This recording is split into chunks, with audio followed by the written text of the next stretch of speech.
व्यापारी उस दिन बाहर से देर रात लौटा।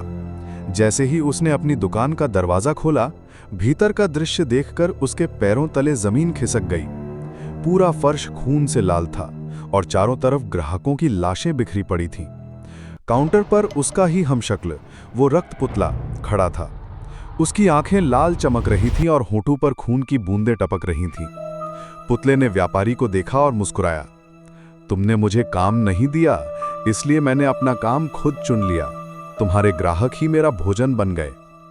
व्यापारी का दिल जोर से धड़कने लगा। वो समझ गया कि अब यह खेल उसके हाथ से निकल चुका है। उसने कांपती आवाज में कहा, नहीं, तुमने मेरा सब बर्बाद कर दिया। अब तुम मुझे भी मार डालोगे क्या? पुतले ने ठंडी हंसी हंसते हुए कहा, जब तक खून मिलेगा मैं जिंदा रहूंगा। अब बताओ, अगला शिकार कौन होगा? व्यापारी भयभीत होकर शहर के अंधेरे गलियों में भागा और सीधे उसी तांत्रिक के पास पहुंचा। उसने रोते हुए कहा, मुझसे गलती हो गई। यह पुतला अब मेरे वश में नहीं रहा। इसे रोक दो, वरना पूरा शहर खून से भर जाएगा। तांत्रिक ने गंभीर स्वर में कहा, मैंने तुम्हें पहले ही चेतावनी दी थी।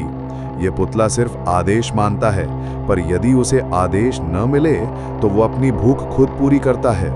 अब इसे रोकने का सिर्फ एक ही उपाय है। जिस खून से यह जिंदा हुआ है, उसी खून को वापस निकालना होगा। व्यापारी ने घबराकर पूछा, लेकिन कैसे? तांत्रिक ने कहा, इसके गले में एक अदृश्य रेखा है। वहां प्रहार करने से इसका शरीर खून बाहर निकाल देगा और यह हमेशा के लिए पुतला बन जाएगा।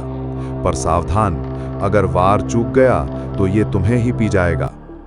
व्यापारी ने डर और हिम्मत के बीच फैसला लिया। अगले दिन रात को जब रक्त पुतला दुकान में खड़ा था, व्यापारी धीरे धीरे उसके पास पहुंचा। उसके हाथ में एक तेज चाकू था, लेकिन जैसे ही उसने वार करने की कोशिश की, पुतले ने व्यापारी की कलाई पकड़ ली और कहा, मैं तुम्हारी परछाई हूं। मुझे मारोगे तो खुद को भी खो दोगे। व्यापारी की आंखें डर से फैल गईं।